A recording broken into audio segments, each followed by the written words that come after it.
my dear students, I'm your instructor Mrs. Hajra Yasir. Today I'm gonna teach you some nouns which are plural in form but singular in meaning, as well as they take the singular verbs.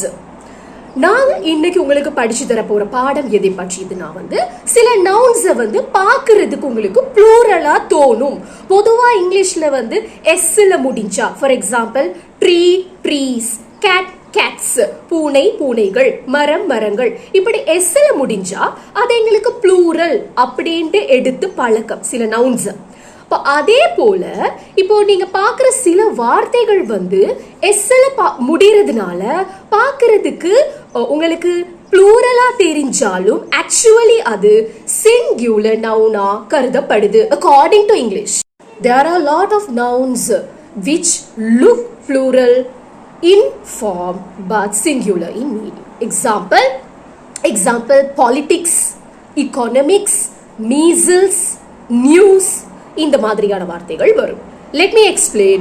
Economics is my favorite subject. Economics. So economics ன்னு சொல்லும் போது பொருளியல். அப்போ economics சில முடியுது பன்மை தானே அப்படின்னு நினைச்சு சில students they use next to it. என்ற உதவி வினை சொல்ல helping verb போடுறாங்க. No, economics is. அப்படி இல்லைன்னா என்ன பண்றாங்க, economic isன்னு பண்றாங்க. இது ரெண்டுமே பிழை. economics is my favorite subject. பொருளியல் எனக்கு மிகவும் பிடிச்ச பாடம். So the next example is yesterday's news was not true. News, நேற்றைய செய்தி உண்மையற்றது. அப்போ yesterday's news was, நியூஸ்னு சொன்ன செய்திகள் தானே.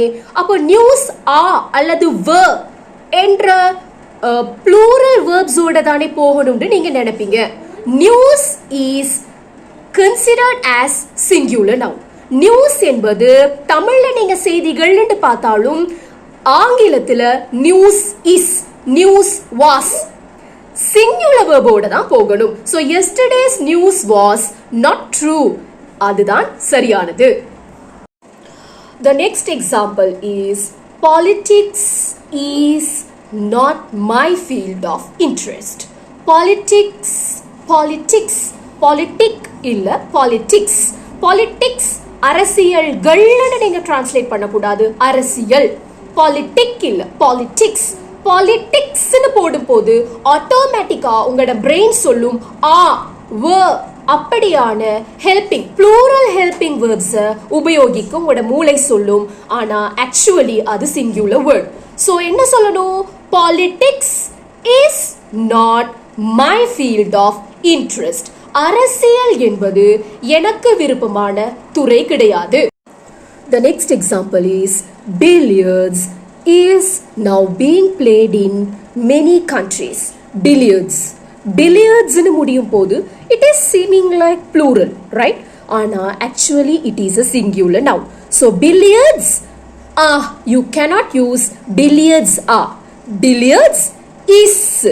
billiards விளையாட்டானது பல நாடுகளில் இப்பொழுது விளையாடப்படுகின்றது.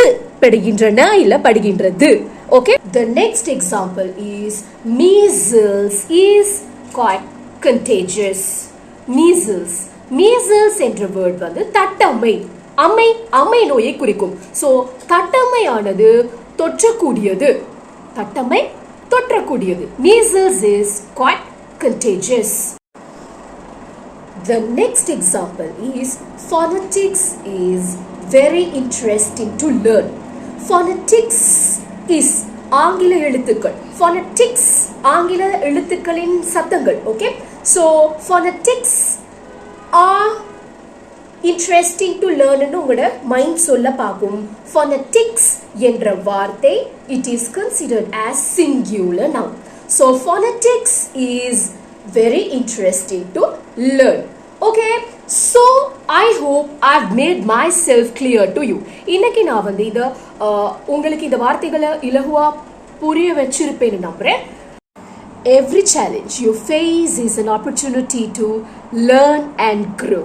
See you with a new lesson. Bye bye.